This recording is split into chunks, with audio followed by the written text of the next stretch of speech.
Approximately 370,000 feet of boom have been placed along Northwest Florida. So the 55 will become the 56 next season.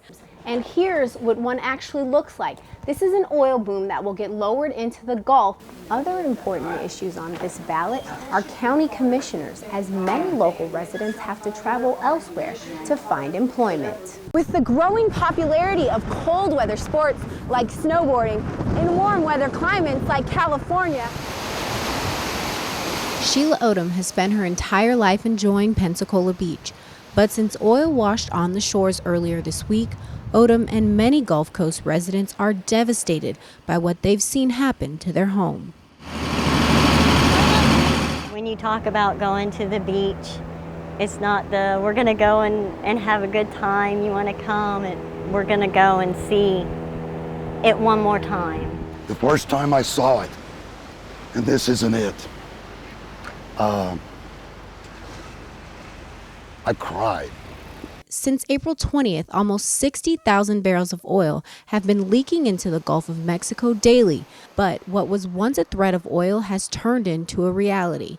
On Pensacola Beach, crews have been working around the clock to clean up the oil on the shorelines. But the bulk of the work that's had to be done is painstaking, time-consuming, back-breaking work of what you see, that the hand crews out with the sifters and the shovels trying to get the oil up into the bags. And it's those efforts that allowed Pensacola Beach to be reopened 2 days ago. But for Sheila Odom and many local residents, they're saddened and outraged by what the oil is doing to their beach. It really does feel like we're saying goodbye. In Pensacola Beach, Florida, Erica Anderson reporting. So help you God? So help me God. Barack Obama is now the first African-American president of the United States. For Clarence Bryant Sr. of Quincy, Florida, this is a day he will never forget. And I never had the wildest dream that I would be here to live to see the day that a black person would become president of the United States. For Bryant, today's inauguration is a long time coming. The former educator remembers the days of trying to get blacks in Gadsden to register to vote. And they'll say, read this passage of the Constitution. They'd have something there and say, I want you to read that, and when you get through reading it, I want you to interpret it to me. Tell me what it means. Well, that was intimidating. After canvassing the county to register blacks for the first time in the early 60s, Bryant decided to run for Quincy City Commissioner, a decision that came after a lawsuit was brought against the city to split Quincy into 5 different wards.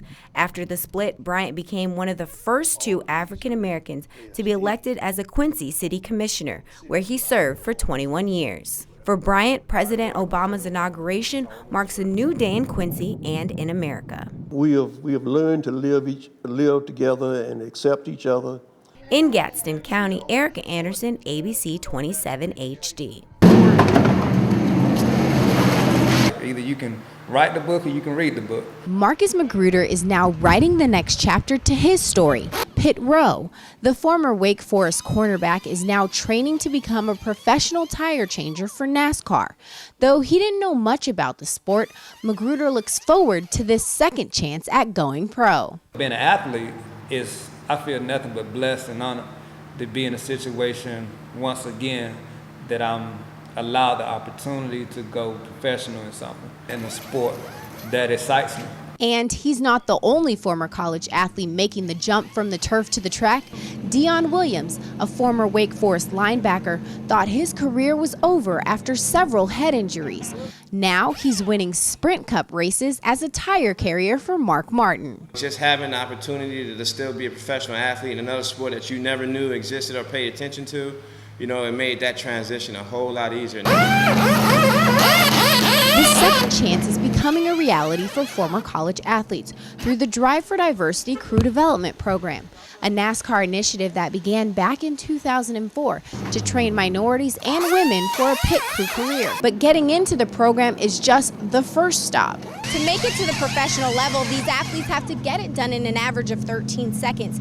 But that pressure is something these former college players are used to. This is a high-pressure job. Being in the fact that a mistake could win or lose a race, and being that a lot of these athletes are used to that situation, they're used to playing in front of crowds, they're used to being pushed to their max, they're used to being yelled at, they're used to being told they can, you see what I'm saying? It's just that coming into a sport like this just makes that a whole lot easier.